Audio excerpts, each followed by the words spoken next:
Ok, son las 11 de la mañana. Para ustedes, 5 de la tarde para mí aquí en Holanda. Un placer saludarles. Quiero aprovechar bien el tiempo porque, bueno, los minutos van corriendo, ¿no?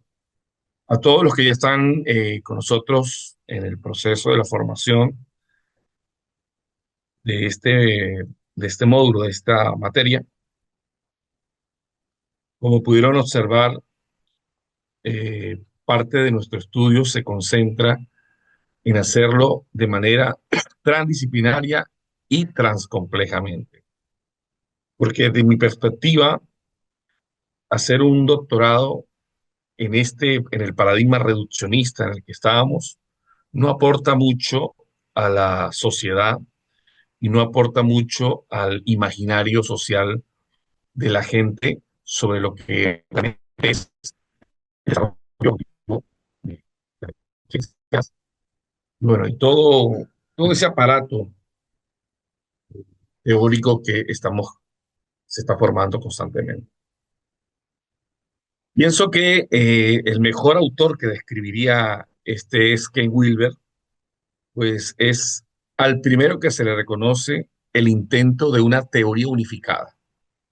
Al igual como hay un Albert Einstein que está buscando la teoría unificada de las fuerzas de la realidad, electromagnetismo, gravedad, nuclear débil, nuclear fuerte, en una sola ecuación. Ken Wilber es el Albert Einstein de la psicología. Es algo que él llama la psicología integral y plantea su modelo, los cuatro cuadrantes, que aunque pueda ser multidisciplinario, no por eso no es un intento de volverlo transdisciplinario y transcomplejo. Es parte de la actividad que se mandó. Pero quiero que lo puntualicemos más porque realmente su estudio o el estudio de Ken Wilber, desde el punto de vista como objeto de estudio, como metodología científica, es, por un lado, fenomenológico, ¿sí? Por otro lado, tiene la parte de no ser fenomenológico, de ser mm, doctrinalmente eh, dentro de las áreas de la psicología, de las ciencias duras. ¿Ok? Entonces, veamos puntualmente lo que quería lograr Ken Wilber con este modelo, que no solamente aparece Ken Wilber, sino que aparece en muchos otros eh, escenarios de la vida. Por ejemplo, la matriz DOFA, que todos los que han estudiado en algún momento eh, alguna materia de planificación estratégica tuvieron que haberse topado con la matriz FODA o DOFA, que es debilidad, oportunidad, fortalezas, amenazas. Hay otra que se llama matriz Rice, que es la matriz de los océanos azules, que es reducir, incrementar, crear y aumentar. Todos tienen el mismo escenario, crear una estructura donde se conversen las diferentes formas. Y bueno, lo digo porque en mi formación soy psicólogo, pero primero fui ingeniero, soy ingeniero todavía.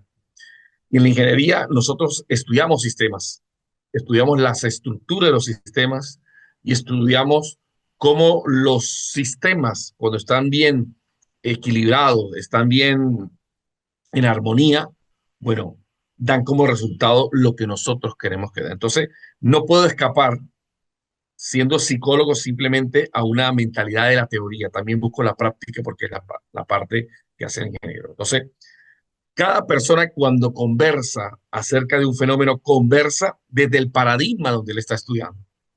¿Ok? Mi paradigma es ingenieril, práctico, estructural, no reduccionista, sino pragmático. Entonces, el modelo de los cuatro cuadrantes de Ken Wilber es una herramienta poderosa, dice aquí, para analizar cualquier fenómeno, situación o cualquier tipo en la vida, ¿no? Y él basa en los cuatro cuadrantes, que es una actividad que ya ustedes la deben tener realizada, que es el cuatro cuadrantes, cuatro niveles, el superior derecho, el inferior derecho, izquierdo, el exterior derecho, izquierdo, ¿sí?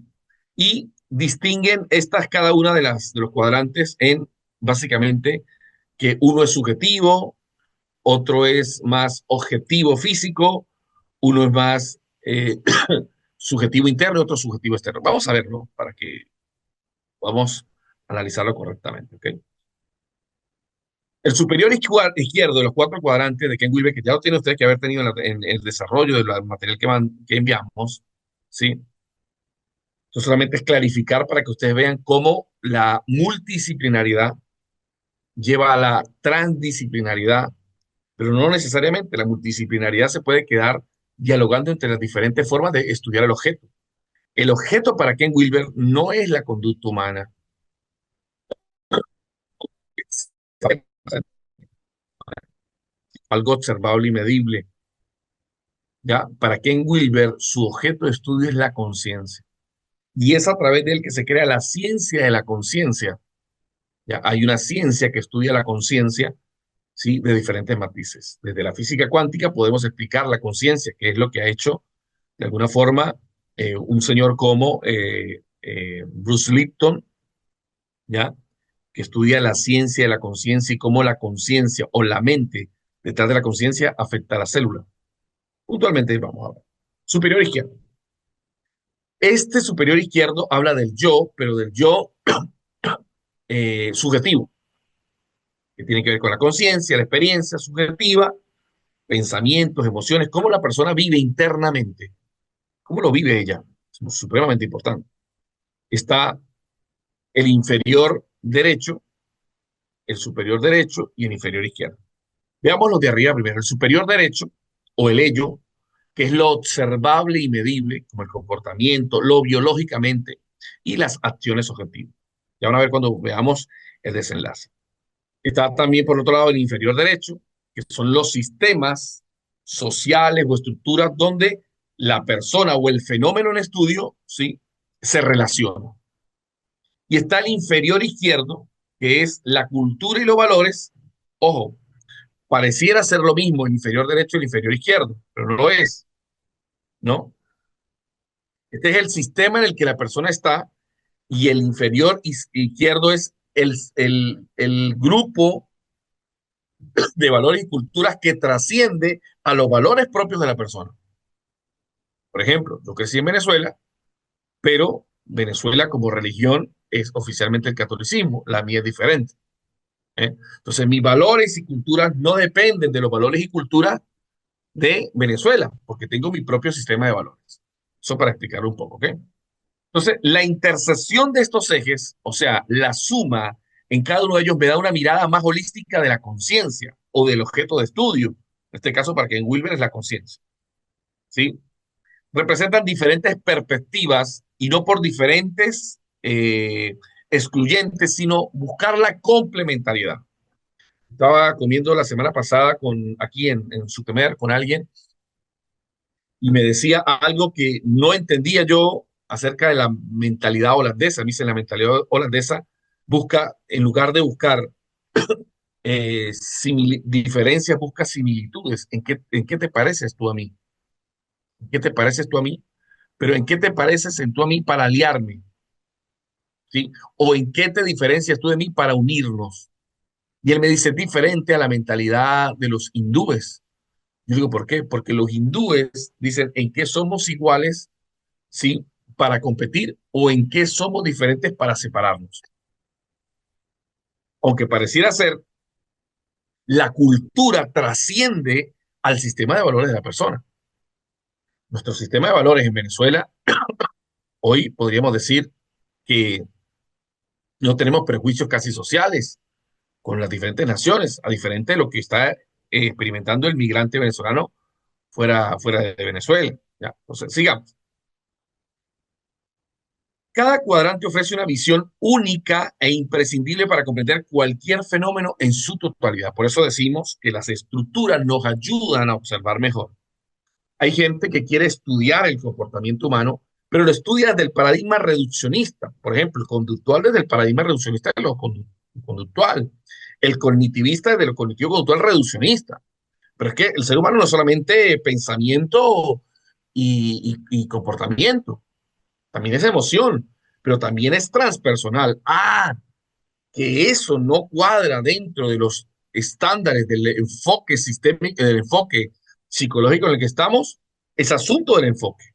Albert Einstein decía, y escúcheme bien, estoy hablando de modelos teóricos de comprensión de la realidad. Albert Einstein decía, es la teoría la que te permite ver el fenómeno, Después le agregaron, no es la teoría solamente la que me permite ver el fenómeno, sino el método en el que está impreso esa teoría la que me permite ver el fenómeno y estudiarlo completamente. Y fue la discusión que hay en si Dios juega o no juega los dados. No sé si la saben, que es cuando le preguntan el, en el efecto a distancia, el efecto fantasma, que mueven un electrón a cientos de kilómetros y el otro electrón inmediatamente, inmediatamente en un reloj atómico también tiene la misma movilidad, el mismo spin.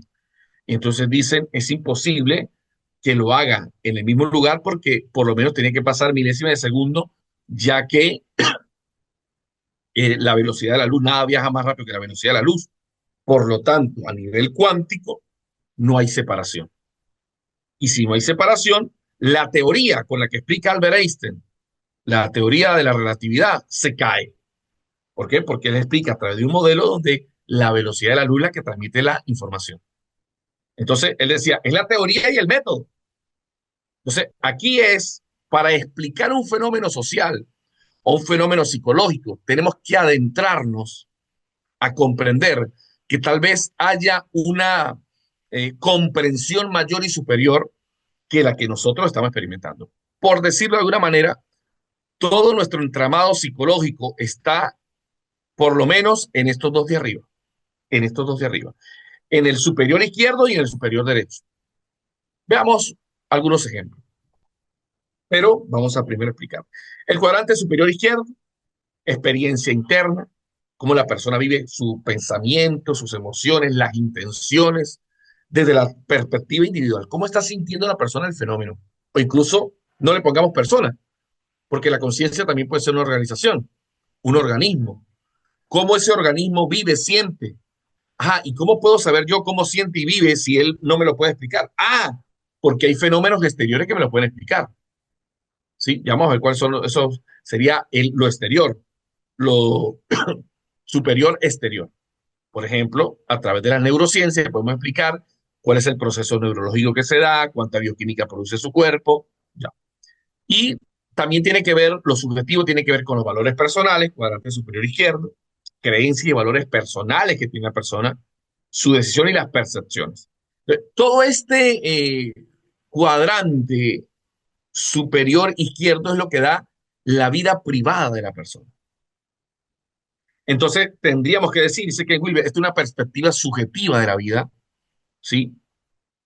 Porque es la vida interna de la persona, cómo la persona desde su corta realidad o de su amplia realidad está viviendo el fenómeno, cómo lo siente. Este cuadrante se enfoca en la dimensión interior, interior, individual. Hago el énfasis, individual. Cuando analizamos un tipo de esta perspectiva, nos preguntamos cuál es la experiencia interna asociada.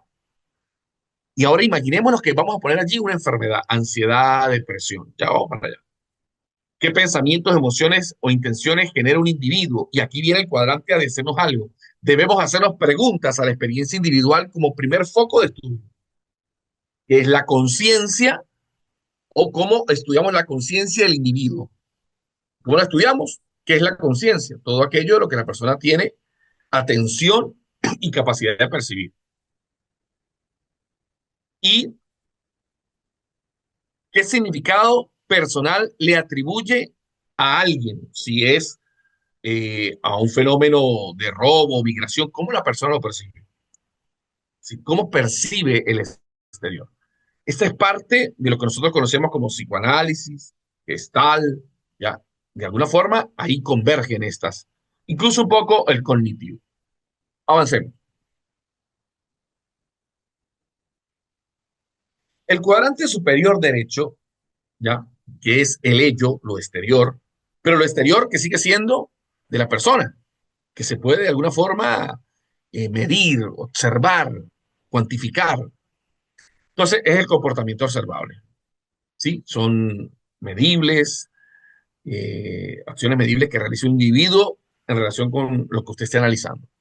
Hay características biológicas para eso que se pueden también medir, ¿sí? Lo neurológico, lo fisiológico, ¿sí? Para comprender este fenómeno que estamos estudiando. Datos objetivos. Esto es básicamente lo que neurológicamente, fisiológicamente, lo que los instrumentos hoy nos pueden decir acerca de la situación. Y por eso es que la neurociencia, la neurofisiología, la psiconeuroinmunología nos está diciendo objetivamente qué está sucediendo internamente. Pero ¿qué nos está diciendo internamente? Como la persona percibe y siente el resultado. Por eso es que soy ingeniero, porque pienso que una situación crea otra. Pero ¿qué es lo que crea? No podemos reducir la conciencia humana a un epifenómeno del cerebro. O sea, que es el cerebro que genera la conciencia. No podemos decir que el hígado es el que genera la bilis. ¿Por qué? Porque si no sería caer en el reduccionismo biológico, digamos. Datos objetivos, ¿no? Es la parte importante aquí. En este cuadrante representa la dimensión, voy a leerlo puntualmente, exterior, pero individual, lo que de mí se puede medir. Como no se puede medir la conciencia ni los sentimientos, podemos medir la expresión de estos sentimientos, emociones y pensamientos, ¿en dónde?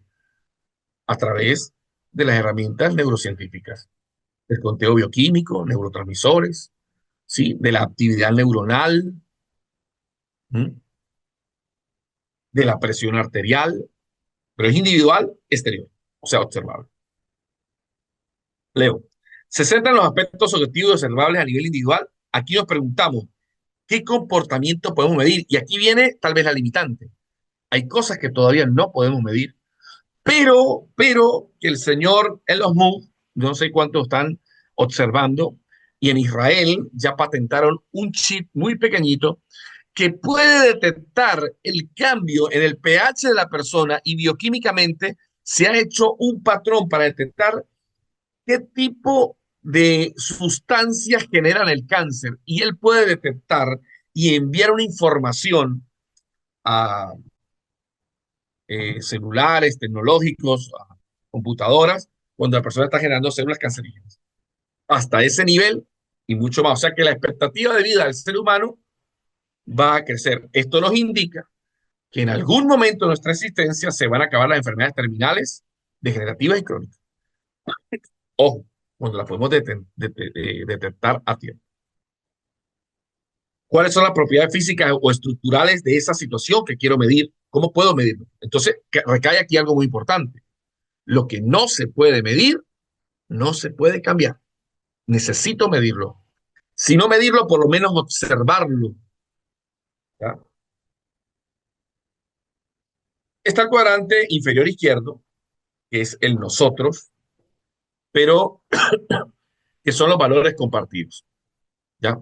El nosotros, el que yo del exterior, pero que comparto con el exterior. Principios y creencias que un grupo considera importante y que influyen en su percepción colectiva.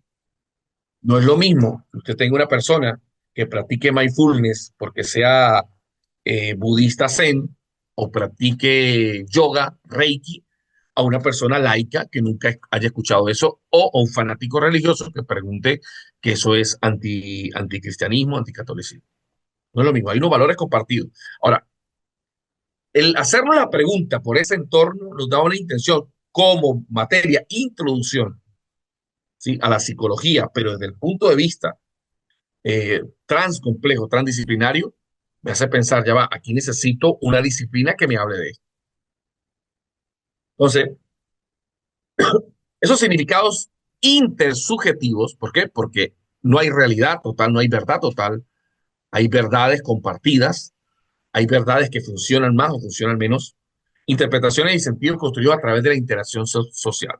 Son interpretaciones. O sea, como decían los grandes filósofos, no existe la realidad, sino la interpretación de la realidad. O no existe la verdad, sino la interpretación de la realidad que luego decimos que esa es nuestra verdad. Y esto genera la cosmovisión de la vida, formas colectivas de entender y de dar sentido al mundo en el que estamos.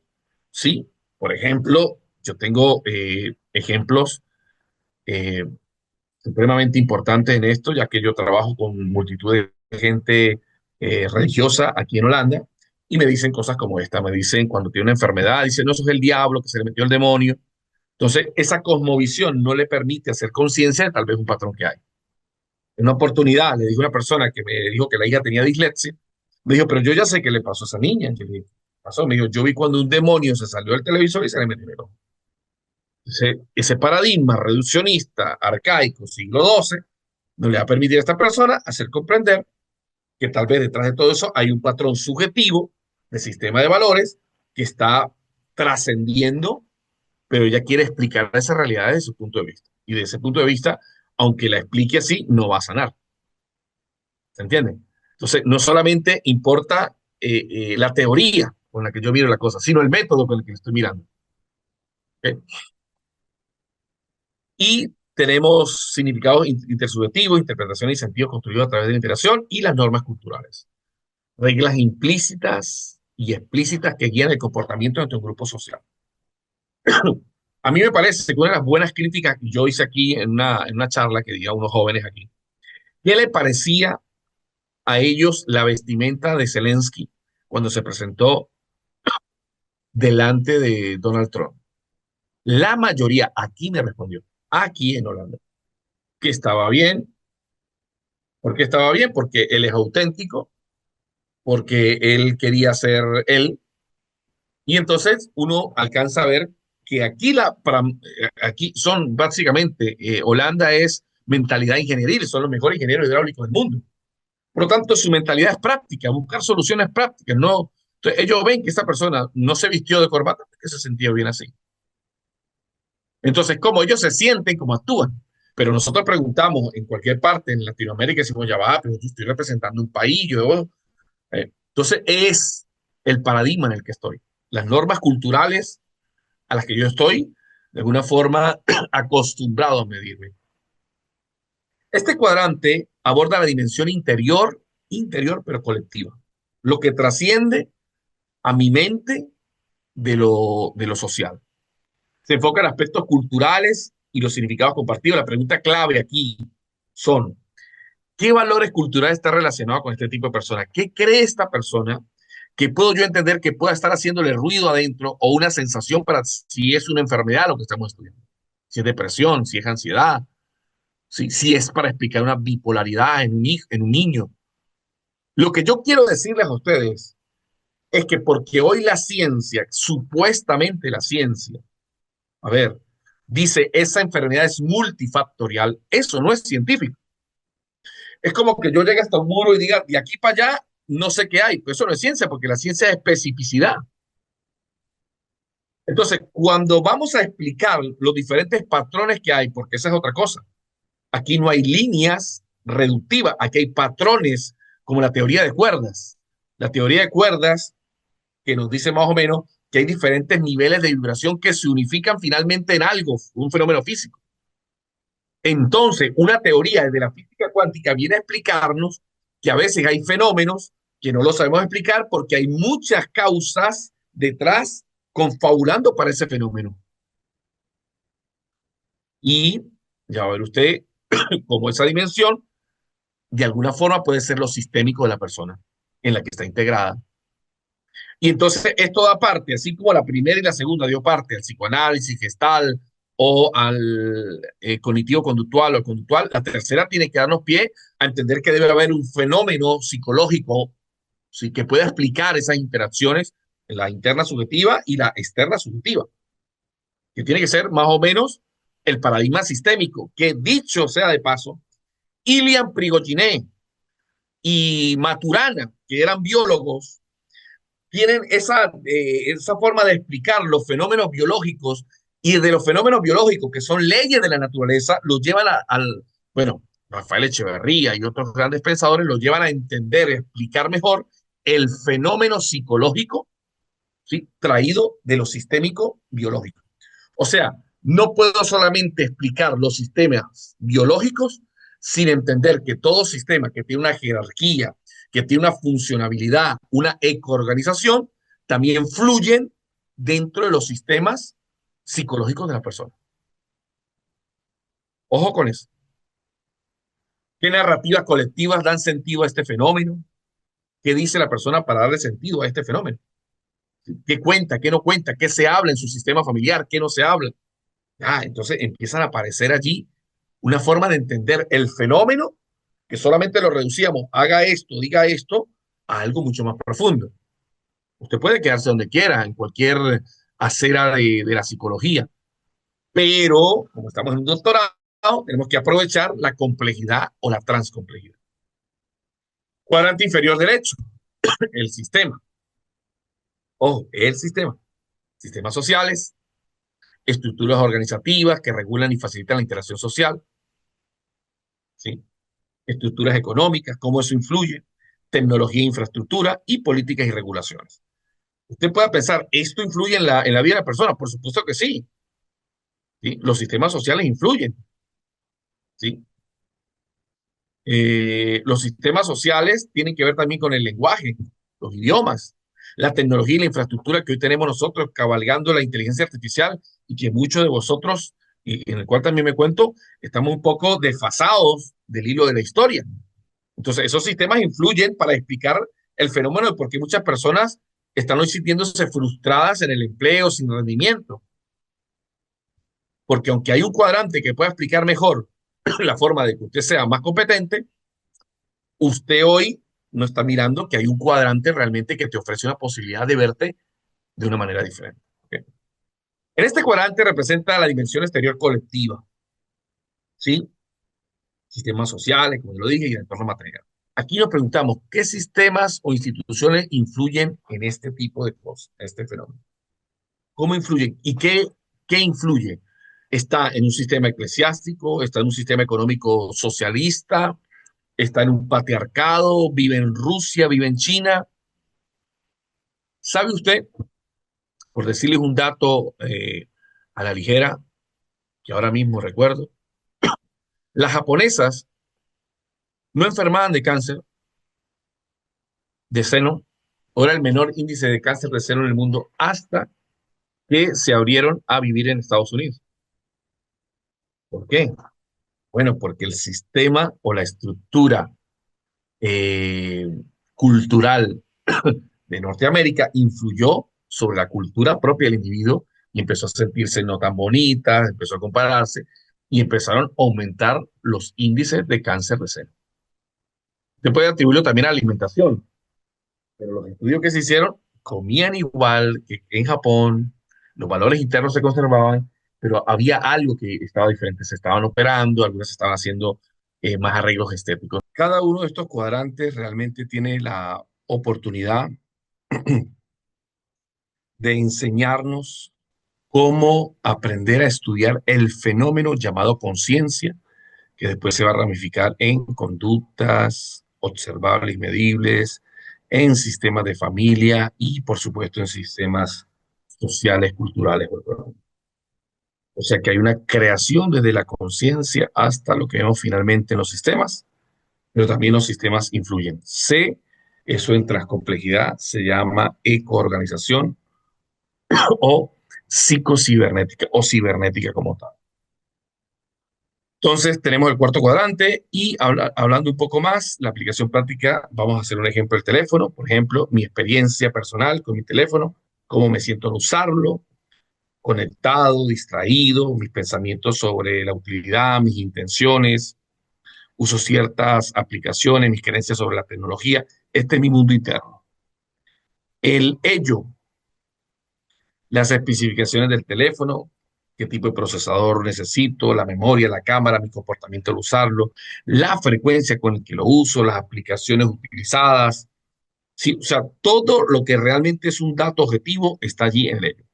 En nosotros, en las normas sociales sobre el uso del teléfono, en diferentes contextos, sí. Sí, en mi casa lo dejan usar, hasta qué horas.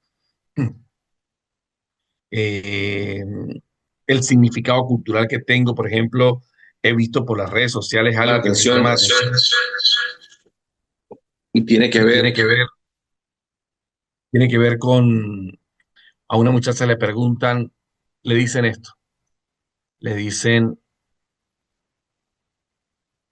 ¿qué no aceptarías tú de un hombre, de una, dice, o qué fue lo peor que te hizo un hombre? Dice, me regaló un iPhone 13. Dice, ¿y por qué fue lo peor? Dijo, porque me lo dio, no era Pro ni más. Entonces, para que ustedes vean hasta dónde el nosotros, los sistemas sociales pueden influir en mi percepción de si me aman o no me aman. ¿sí? Bueno, este es un ejemplo práctico. Entonces, hay un beneficio de este enfoque integral que unifica al estudio del comportamiento. Al analizar cualquier tipo a través de los cuatro cuadrantes, obtenemos una comprensión mucho más integral y completa de del objeto de estudio, trascendiendo y evitando el reduccionismo. Y por supuesto, reconocemos la complejidad de lo que es el fenómeno llamado vida, ¿sí? Identificación de las interconexiones. Entonces empezamos a ver en qué punto el sistema, en qué punto el valor, en qué punto la cultura influye en lo objetivo, influye en lo subjetivo también de la persona, ¿sí? Esto nos va a llevar, de alguna forma, a comprender un fenómeno desde múltiples perspectivas y a desarrollar intervenciones que sean mucho más sistémicas. Vamos a tener intervenciones que sean mucho más efectivas y más relevantes. Entonces, el modelo de los cuatro cuadrantes nos ofrece una metodología sistemática para explorar múltiples dimensiones. ¿Ok? Vamos a pasar a otra lámina que quiero ponerles como ejemplo. La traía a propósito, de todos modos, estas dos se las hago llegar ahorita a los que se van a conectar. Y tiene que ver con los cuadrantes de Ken Wilber, pero ahora desde a una perspectiva integral de la depresión, ¿no? Leo, para ser bastante preciso. Este modelo es un enfoque holístico para comprender fenómenos complejos como la depresión. Es un fenómeno súper complejo entender la depresión, no solamente bioquímicamente, la falta de serotonina o lo objetivamente que vemos en la persona, ¿no? Cuando lo analizamos desde la perspectiva integral, pues vamos a conectar muchas más ideas. Este marco teórico nos permite examinar no solo aspectos individuales de la experiencia depresiva, sino también cómo esta condición se relaciona con factores biológicos, culturales y sociales. ¿Ok? Vamos a explorar entonces. Cuadrante superior izquierdo, que es la experiencia subjetiva, ya visto en la clase pasada, en la clase de ese momento. Entonces, los sentimientos que experimenta, recuerde esto, es cómo experimenta tristeza profunda, un vacío emocional o existencial, desesperanza, pérdida de interés, ¿ok? Sensación de inutilidad y culpa desproporcionada. Pueden ser sentimientos o pensamientos. Me critico mucho, tengo rumiación constante de pensamientos sobre el pasado, los cuales son un yugo y no me dejan pensar en cosas del presente. Ese pensamiento pues me tiene una dificultad para concentrarme y tomar decisiones y tengo una visión negativa de la vida. Todo esto pues va a tener manifestaciones físicas subjetivas, pero que son propias de la persona, individuales. ¿Sí? Me da miedo dormir, sufro de insomnio, ¿sí? No tengo hambre, no me da apetito, pierdo peso, siento fatigado, o en todo caso podría estar pensando la persona en sentimientos que la vida no vale, sí, manifestaciones físicas. Este cuadrante explora la vivencia personal y única del individuo con depresión, reconociendo que cada experiencia subjetiva tiene matices. Escuche bien la palabra, matices. Todo lo que le estoy diciendo no lo sufre una persona con depresión, pero son matices de la depresión y hay que investigar en ese cuadrante qué es lo que cada persona tiene. ¿Ya? Recuerde que es un fenómeno complejo y la interconexión de estos cuadrantes me da una visión más o menos del camino que debo tomar. No simplemente le receto alprazolam o, bueno, o le doy litio, no, no, no. Aquí hay un enfoque no solamente biologicista, reduccionista, sino que hay un enfoque social, tecnológico, cultural, en valores, ¿sí? Que podríamos llegar a dimensionar como una teoría de los tratamientos.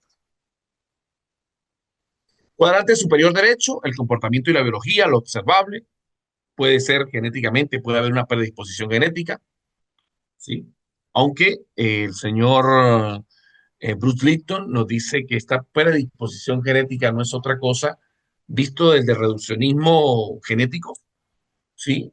Hay una predisposición, pero lo que hay es un, un modelo, una memoria celular para responder a ciertos fenómenos como lo ha respondido mi clan familiar. ¿Ok? Entonces, esa predisposición genética, que es un dato observable, sí, puede hacer que yo piense que hay una vulnerabilidad a padecer esta enfermedad, pero lo que también hay es un patrón cultural heredado, ¿ok? Neuroquímicamente, que es lo que hacen las personas, hay desequilibrio en los neurotransmisores, serotonina, dopamina. Si hay conductos observables, ¿cuáles pueden ser? Esta disminución de la actividad física, llanto frecuente. Hay depresiones que no están con llanto, pero hay un aislamiento social y dificultad para realizar tareas cotidianas, dependiendo si es depresión aguda o grave. Y la respuesta fisiológica, alteración del sistema inmunológico, inflamación crónica, ¿sí? Y en este cuadrante vamos a observar la depresión tanto a nivel conductual como biológico. Sí es importante, pero por supuesto que es importante. Esto es lo que está manifestando la persona. Pero esto no es lo que lo está creando. Lo está creando otra cosa. Pero podemos dar respuestas de aquí. Claro que sí. Podemos dar respuesta aquí. Por supuesto que podemos dar respuestas de lo que no. Pero nosotros sabemos que el aparato biológico, lo material, influye sobre lo intrasubjetivo. Pero, ¿y si no le cambiamos el entorno? ¿Y si no le cambiamos su matriz de valores y principios y forma de ver la vida? Pues está, de alguna forma, va a vivir con la enfermedad, pero ahora con medicamentos. Vamos a reducir son los síntomas en la persona. ¿Ok? Si el cuadrante inferior izquierdo, que es la cultura y los significados compartidos, habría que ver la estigma social que por tener depresión, ¿sí? Puede llegar al rechazo, a la discriminación, lo que puede aumentar más, ¿sí? Narrativas culturales como eh, eh, una debilidad de carácter, puede ser, o un demonio, dependiendo de la narrativa cultural que se le metió a la persona. Entonces, todo depende de cómo la persona, en esa teoría que dijo Albert Einstein y en ese método, podamos nosotros llegar, tal vez, puede ser, a que esa narrativa sea cambiada. Si son normas sociales, ¿sí? Cómo la persona ha manejado el sufrimiento pasado, pero que es una experiencia intrasubjetiva. Entonces, por eso es que se interconecta, ¿sí? Cómo la persona ha vivido un desarraigo, una pérdida familiar, una pérdida de hijos, de dinero, las normas sociales, ¿sí? Todo. Si tiene sistema de apoyo, no tiene sistema de apoyo. Aquí está este cuadrante importante para investigarlo. ¿Ok? Y el cuadrante inferior derecho, los sistemas sociales, si tiene acceso a servicios de salud mental, hay asequibilidad, entorno laboral económico. Si tiene un entorno laboral económico, por ejemplo, aquí, me pasó aquí en Holanda, atendí una paciente eh, que tiene despersonalización. Y bueno, yo empecé a atenderla. Dentro de las muchas cosas que vi culturalmente, le dicen la beba. Yo le dije, yo tratando de ser ortodoxo de mi práctica, le digo, pero ya va, ¿cuál es tu nombre? Todo el mundo me dice la beba, en español, ¿no? Por supuesto. Y, pero yo quiero saber tu nombre. Porque yo sé que detrás de decirte la beba, no en todos los casos, por supuesto, pero en ese caso yo intuí así. Tiene que haber un marco donde le permita a ella mantenerse en una condición de niña, que era como lo había sospechado. Y bueno, finalmente a lo que investigo, pues sí, había un poco de ese componente afectivo de niña y le mando a la mamá y al entorno que le cambie el nombre, dice que no quiere volver más a terapia conmigo. Creo que fue un error mío, muy precipitado hacerlo, pero lo que yo quiero hacerle ver en esto es que hay personas que por lo menos el sistema de salud aquí, aunque es uno de los más elevados, le dicen a la muchacha: es que tú estás enferma, tú no puedes trabajar así, tú tienes que tomar medicamentos, esto no se va a curar así nomás. O sea, no hay un énfasis en la recuperación, sino más bien el trabajador social y el psicólogo en mantenerlo así, porque de alguna forma es un paciente más para ella y va a ganar como la industria de la muerte que está en YouTube, ¿no? La persona pues percibe cierto interés en que la persona esté enferma. Y hay interrelación entre estos cuadrantes, que es lo que quiero que manifestemos aquí claramente. Los pensamientos negativos recurrentes pueden alterar la bioquímica, ya lo sabemos, ¿sí?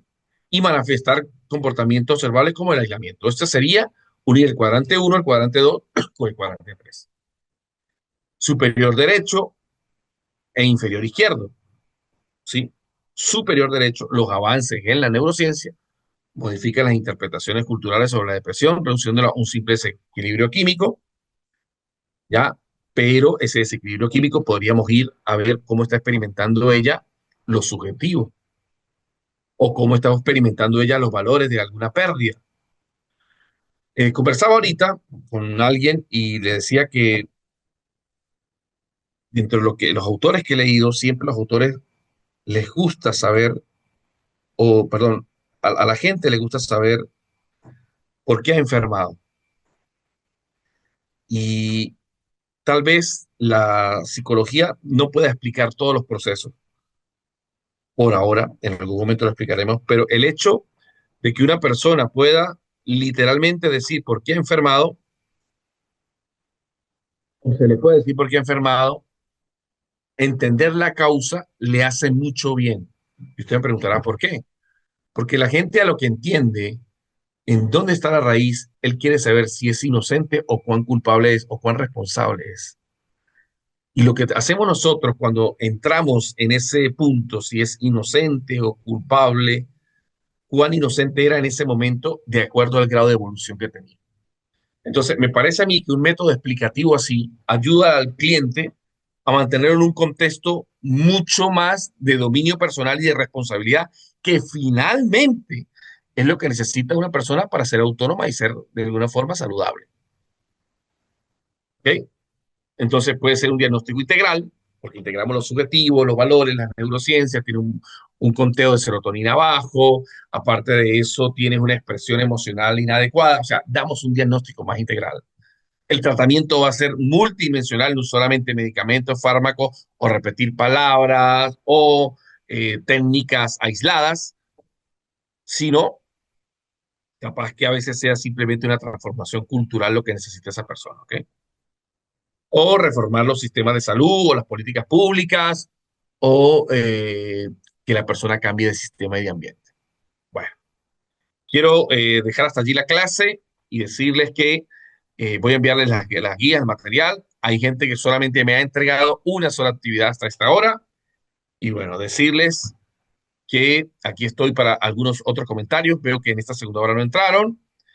Y me despido de ustedes. Será hasta otra oportunidad, el profesor John Molina Cruz.